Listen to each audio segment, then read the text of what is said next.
Sis Iza, ano naman yung takeaway mo dun sa topic natin about Jesus Christ and the Samaritan woman sa Book of John chapter 4 verse 1 to 26 and verse 39 to 42. Sa akin talaga yung nag-speak out sa akin is yung sa John 4 verse 10, 13 and 14.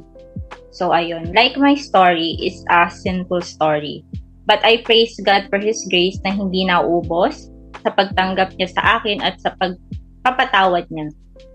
It turns into a good testimony. And like in the story, the Samaritan woman have a different husband. First, kinasal siya kay Ramid where hindi naging mabuting asawa sa kanya. Sinaktan siya, made her to question marriage, and even the practice of her faith. Yun.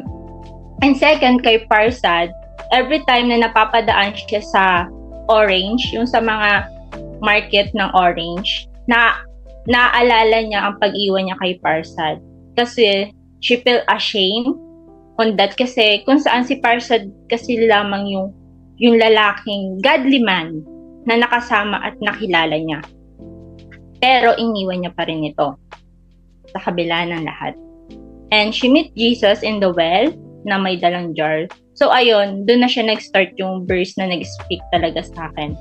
Because like the Samaritan, I once believed in the true love, but I failed it to find, lalo na sa bahay.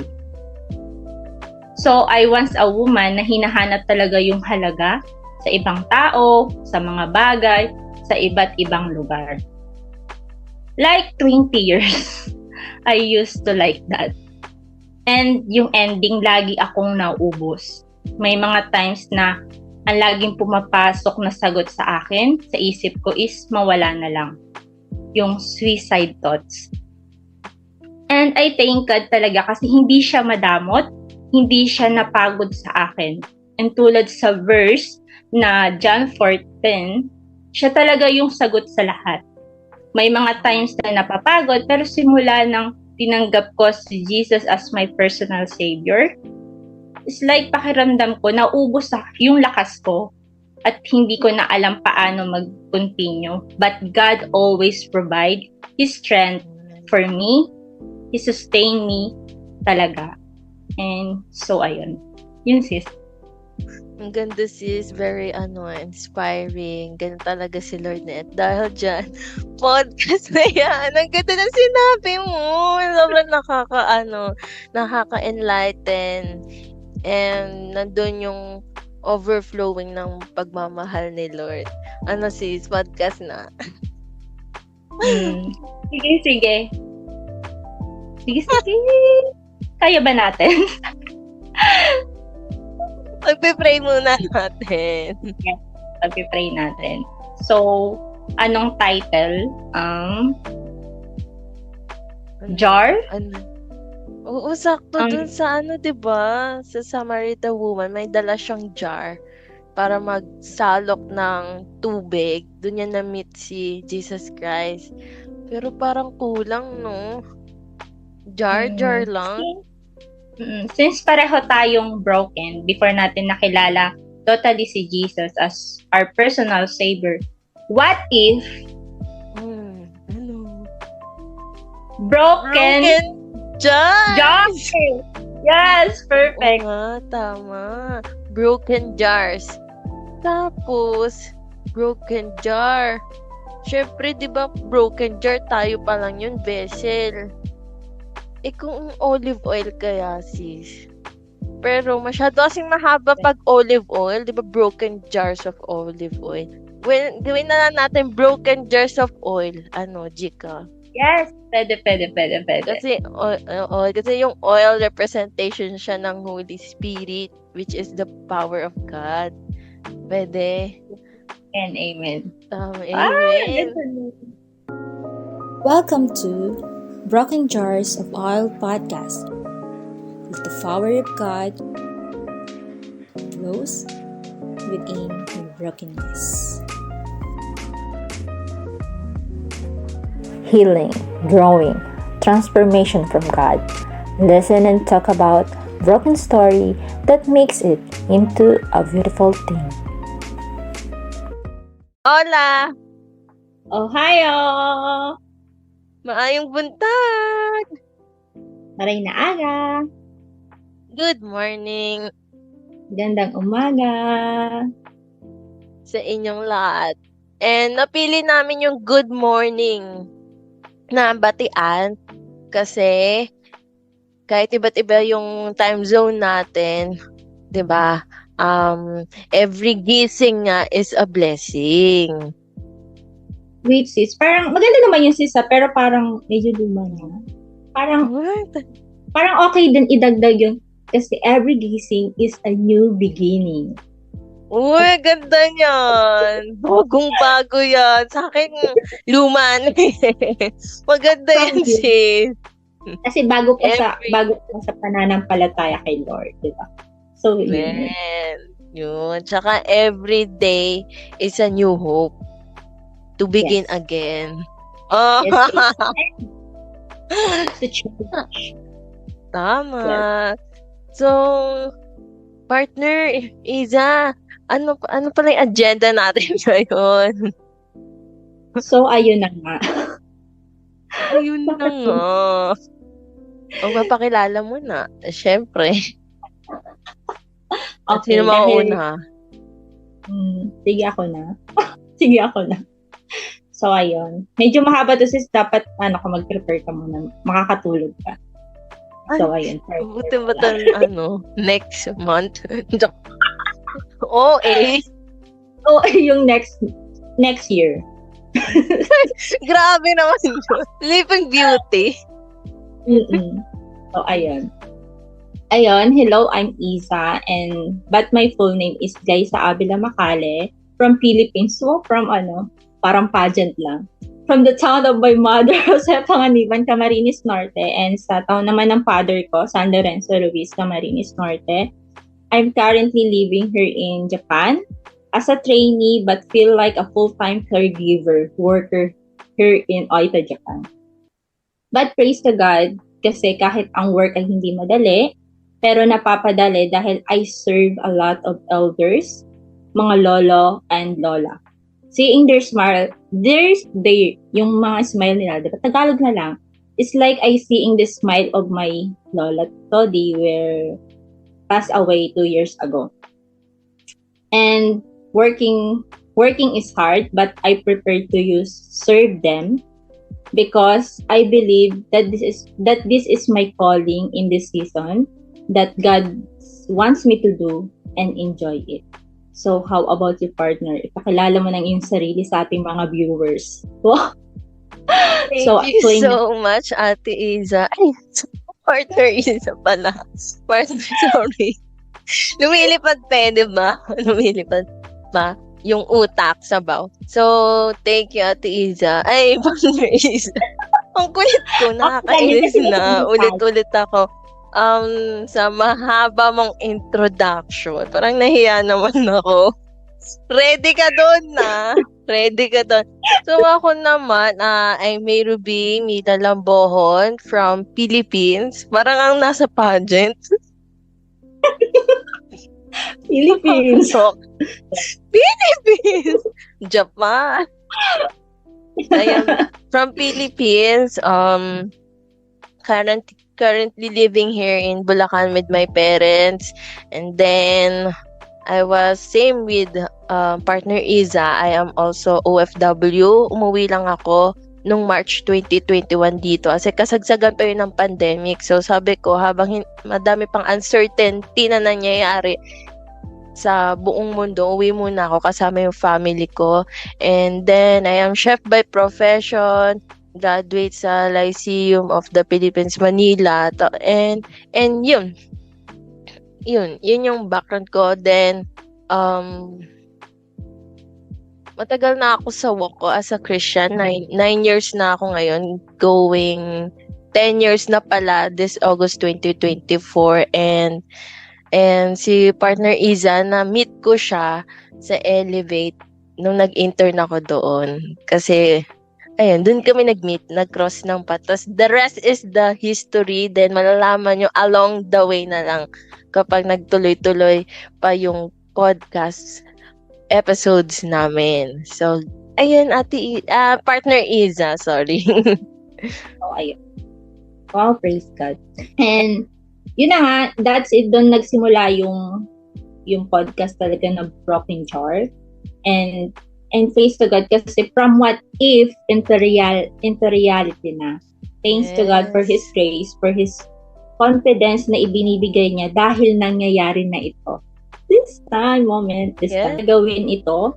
And no more what ifs, no more moves na, but doing it now. Telling us that to share Him that He only heals us, and by His grace be an instrument to others, that there's a way to heal, not by our own way, not by our own strength, nor by using others or things to move on, or kung ano pa man yung mga pwede mong itawag doon na word. And also be a testimony from the test. And yes, we're working in progress, but this time we need the power of God to lead us, to heal us, to transform us into His likeness. So, ayun, partner. Wow, napakagandang advocacy ng podcast na ito. Sa mga nakikinig sa amin, ayun yung pinakahugot namin ni partner Iza. Kaya nasimulan namin yung Broken Jars of Oil. Yung Broken Jars, doon talaga nagsimula. Yung oil, which is dinuktong ko. Kasi parang kulang Broken Jars. Tsaka nung sinearch ko actually sa Spotify, may Broken Jars na. So, hindi pwede yun kasi baka makopyright kami or makasuhan, di ba? So, just to be safe, sabi ko, dagdagan pa natin. Kasi broken jars tayo yun, di ba? Sa broken vessel. Then, dagdagan natin ng olive oil. Pero masyadong mahaba pag broken jars of olive oil. Kaya, oil na lang. Which is represents the Holy Spirit. Yun. Amen. So, how about you, partner Iza? Since you are in Japan, di ba? Nasa Japan ka, I heard na meron dyang one of the popular culture sa Japan is yung pagbuo ng mga broken jars, broken bowls. Ano yun? Can you share with us? So, ayun sis. Bago doon, mag-reflect muna ako doon sa sinabi mo kasi sobrang ganda, di ba? So, ayun. Oo, maganda. Ano parang, di ba? So, excited. Grabe, di ba? Ang daming pinagdaanan ng title. From jar, to broken jar, and to broken jars of oil. Grabe lang yung Lord kasi siya yung nag-provide ng lahat, di ba? So, ayun. Punta na tayo sa culture talaga. Ayun. Gusto kong i-share sa'yo, partner, yung about kintsugi. Which is, dito sa Japan, merong katawagan nga, yun na, kintsugi, di ba? Paulit-ulit ako. Ito yung isang art dito sa Japan na kung saan inire-repair nila yung mga broken things na mula sa gold. And sa paniniwala na isang bagay ay mas nagiging maganda because it has been broken. And like the arc of kintsugi, I believe that God refers the brokenness in our lives and makes us more beautiful through the process of it. Like this. So, ayun. Tumataas yung value, no, pag nabro-broken. Do you agree with me? So, that. Amen. Ganun siya. Diba? Kasi ikaw, paano mo nasasabi sa sarili mo na para mas maganda yung beauty ng brokenness? Kasi siguro nabugbog ka na and marami kang natutunan from that broken or from that pain. So, dahil bugbog ka na at wala ka na ring mailalabas pa, huhugot ka ng lakas dun sa sa Panginoon. And that's it. Parang siya yung nagbibigay ng beauty talaga doon. From the pain, di ba? From the brokenness. Kasi mas nagiging malakas ka na. Kasi dahil sa mga lesson na natutunan mo doon. Sa mga experiences mo, no? Diba? Yes. Doon ka nag-grow. Doon ka nagmamature. Nagka-transform. Ayun, transform life as you get broken. As you get broken, no, natatransform yung life mo. Syempre, yung within mo na. Diba? So, there's a beauty in brokenness. Amen. Amen. Ganda nga. Saktong-sakto, no? Broken jars. Tapos, nandyan ka sa Japan. Which is, konektado yung bawat detail ng title ng podcast natin sa experience tsaka kung saan yung current situation mo. Ang galing. It's like a puzzle pieces nagko-connect. Grabe si Lord. Siya talaga yung lahat. Nag-orchestrate. Yun. Ayun. Ang hirap kasi sabihin partner. Nung word. So, ayun. Makaka-excite tuloy.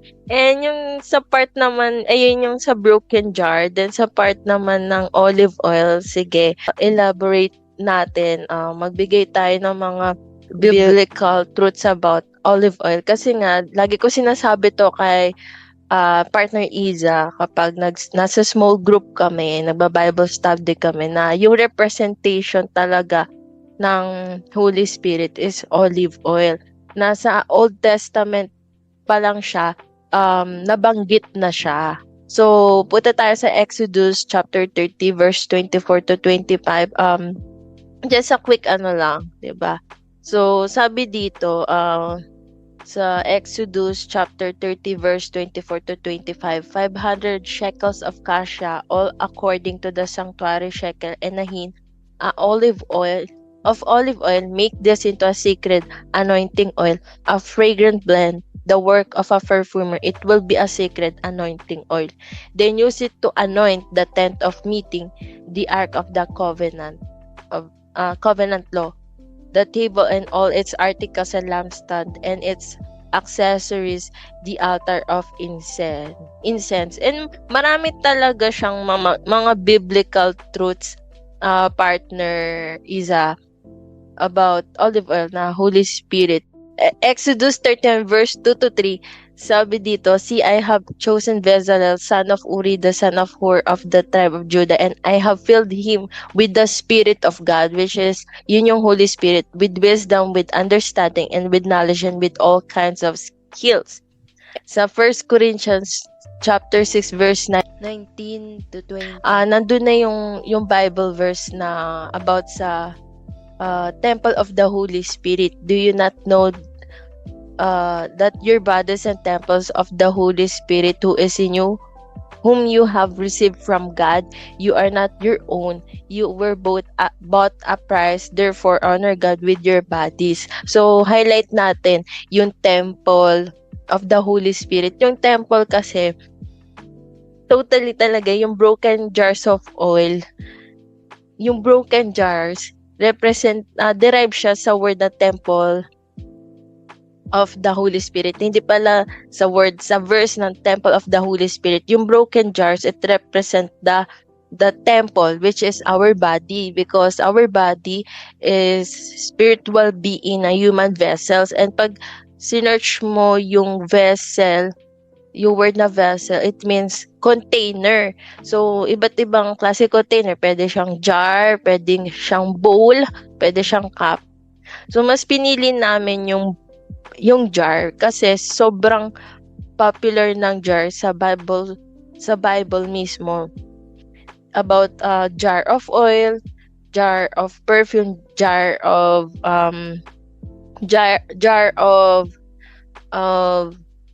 perfume.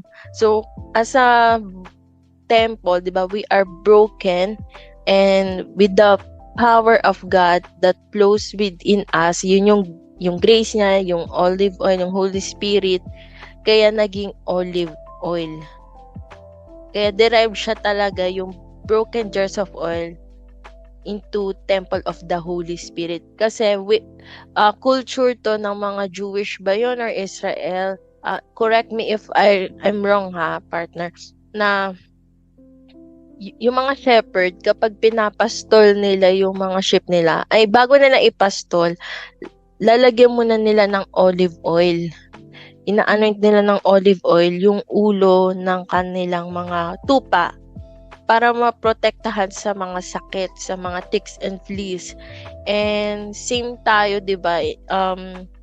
Inano tayo sa dinascribe or hindi din sa equivalent tayo ng isang tupa. That's why we are blinded. Malabo kasi yung mata ng tupa. We are blinded. Malabo yung mata. So, kailangan natin ng shepherd na mag-guide sa atin, which is si Jesus Christ, yung shepherd. And sa Psalm 23 verse 5, sabi dito, you prepare a table before me in the presence of my enemies. You anoint my head with oil. My cup overflows. So, yung oil talaga na yon, Holy Spirit siya. And yung Holy Spirit yan, kapag nag-flourish, nag-bear ng fruit of the Holy Spirit, mag-overflow yan. Ayun yung ma-extend natin sa mga taong nasa paligid natin. So, doon talaga siya nang galing, connect siya from the experiences of partner Iza and sa akin. Tapos sa Bible truths about the jar and the oil, kaya naging broken jars of oil. And yun, ang summary is galing talaga siya, another term lang siya ng temple of the Holy Spirit. That's Amen. it. Ang ganda nun. Gusto ko rin yung, kasi diba, yung parang sinabi mo dun, the Holy Spirit is the Holy Spirit is in you. And so, parang, diba, and like the jar, dapat talaga, kung meron tayong mang ilalagay, jar, like a temple, meron man tayong ang tawag doon, ipapasok talaga, diba, lalo na sa mind natin, is God's word, and yung mga negative thoughts is talagang, kung hanggat maaari talaga, wag na hayaan na mag-dig in yun sa atin, kasi, like, kahit katulad niya, diba, like, tayo is the temple of God, na nasa body natin yun. Kailangan natin alagaan yun, di ba, partner? So, ang ganda nun. And also, praise God kasi, di ba, na natuloy na talaga tong podcast natin. And buntik nang hindi matuloy. Pero katulad ng kwento ng broken jars of oil, hindi talaga siya mabubuo kung wala yung isa sa amin. Which is yung jar na nagmula dun sa kwento ng Samaritan woman, and yung oil na talagang nag-speak out kay partner May, di ba? So, ayun. And yun, kung wala talaga yung isa sa amin, hindi siya mabubuo. And also, praise God kasi talagang natuloy. Kasi yung Lord talaga yung nag-provide. And ayun, nagpapasakop kami sa Holy Spirit. And in the power of God, grabe yung pasakop, di ba? Ang lalim. So, ayun, partner, ikaw nang bahala dun sa kasunod. And yun din yung dahilan kung bakit yung tagline namin is let the power of God flows within your brokenness. Kasi yung power na yun galing sa Holy Spirit. Kaya hindi ko na nilagay ng let the Spirit of God. Para yung bang ma-curious kayo, yung feeling nyo, ano meron doon? Yung parang, bakit power, bakit broken jars of olive oil? Yung ma-curious kayo, tas hanggang sa alamin nyo na kung ano. Yung hinimay-himay talaga namin, hindi siya yung madaling ginawa. Bawat title, bawat word, bawat tagline, bawat logo, yung nakalagay sa logo, yung picture, image, may ibig sabihin. Hindi siya okay, ito lang. May hugot talaga siya. 'Di ba? Which is yung bottom line is yung words of God, God's love about him, all about him, not about us.